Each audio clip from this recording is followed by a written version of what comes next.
Thank you all for being here this morning. I think you all recall that I first ran for the Oregon legislature in 1992. My platform at that time was stable and adequate funding for education. When I ran for governor in 2018, in what may very well be my last run for office, my platform, again, was stable and adequate funding for education. I am very proud to say that finally, in 2019, we have been able to pass and sustainable education system with the signing of House Bill 3427. The Student Success Act marks a turning point for education in Oregon. We can finally invest in an education system that will ensure every single student in our state is on a path to realizing their dreams for the future. What we have come together to do over the past few months will be felt by students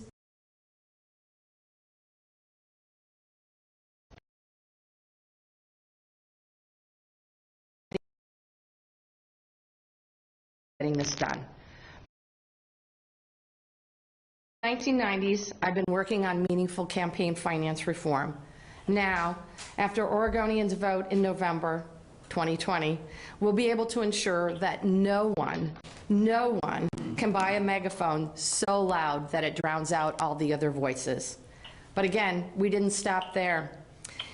In 1991, as an advocate for the Women's Rights Coalition, I first began working on family medical leave.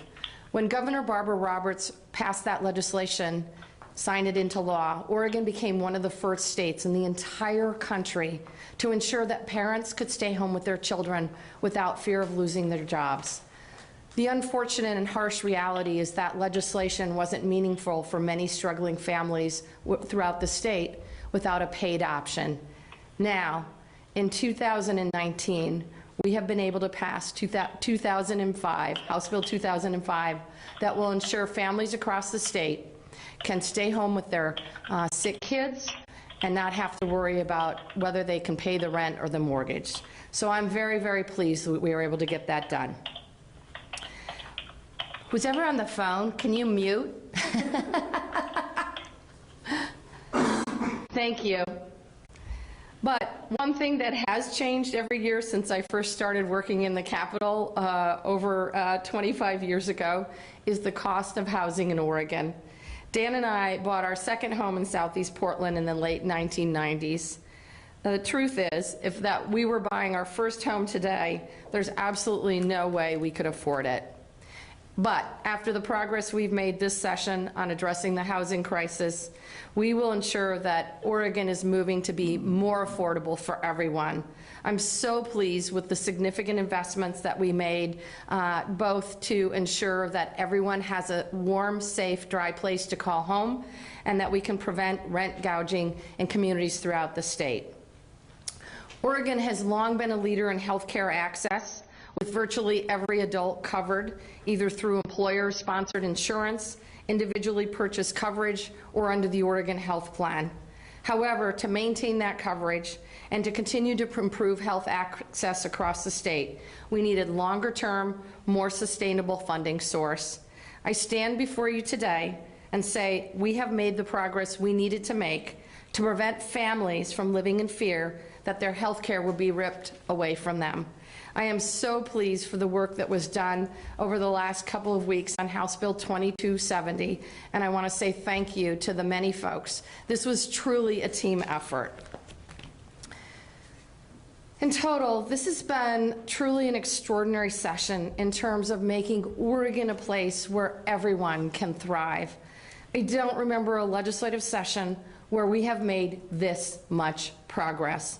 I'm really proud of what we did and how we did it, collaboratively across the aisle and around the state. That's the Oregon way.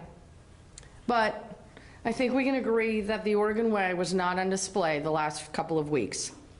And now we are left with one major piece of unfinished business. My colleagues in the legislature and I were elected by Oregonians with a clear mandate to address the challenge of climate change. If that isn't clear to everyone, Just ask the young people who stood in the Senate chamber throughout the session and pleaded for their future, for themselves and for their children. I will continue to fight for their futures. We must pass a cap and invest program that will achieve the state's greenhouse gas reduction goals at the least possible cost while continuing to grow our economy. This is an issue that impacts our economies, our communities, and our people across the entire state of Oregon. No matter what political party you affiliate with, we can all agree that this is an issue that will ripple from generation to generation if we do not work together and do our part to make sure that Oregon meets this challenge. Let me be very, very clear. I am not backing down. There was a lot of hard work over the last couple of years since I first announced a cap and invest as a priority legislation. Good work, and frankly, many changes based on constructive industry feedback went into House Bill 2020. Some are saying that a bill with over 100 amendments is a flawed product. I say it's a sign of a collaborative process and a very good bill.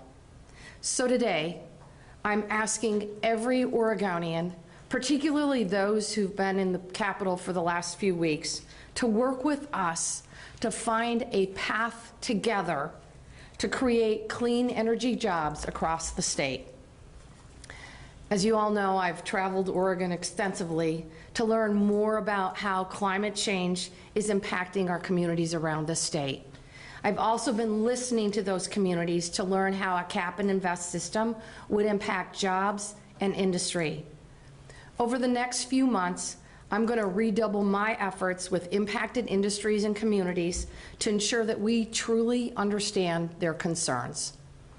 Specifically, I am directing the Carbon Policy Office to work with rural manufacturers to analyze the cost and competitiveness of their industries. We need to know how we can sustain these important jobs this sector provides while meeting our carbon reduction goals. Second, I'm also directing my staff to meet with transportation interests to discuss reducing greenhouse gas emissions in the transportation sector and further incentivize the transition to lower emitting vehicles under a cap and invest system. My goal for the next few months is to present proposed modifications to the legislation that still achieves the state's greenhouse gas reduction goals at the least possible cost while continuing to grow our economy. We know that economic growth and addressing climate changes are not mutually exclusive goals. Oregonians have elected us to find a path forward to achieving both of those goals. To be clear, working on legislation is my preferred approach, collaborating across the aisle and around the state. However, given the uncertainty that now permeates Oregon's political system, I am also directing my staff and agencies to explore alternative paths in case these collaborative approaches do not lead to successful legislation. This includes the use of my executive powers and direction of state agencies. The stakes are incredibly high. We are in fire season. Increasing threats from insects and disease threatens our forests. Fruit trees and grapes are suffering in increasingly warm winters. Ocean acidification threatens our most valuable fisheries. And a declining snowpack threatens our valuable outdoor recreational industries. I have had an open door policy since the discussion began. I will continue to listen to any concerns brought by Oregonians. But make no mistake, doing nothing to reduce emissions is not an option. Not for our economy, our communities, our environment, and of course, particularly our children. I am open to modifications, but I am not open to inaction. With that, I'm happy to take your questions. When you say agencies, you talking about would you look at having DEQ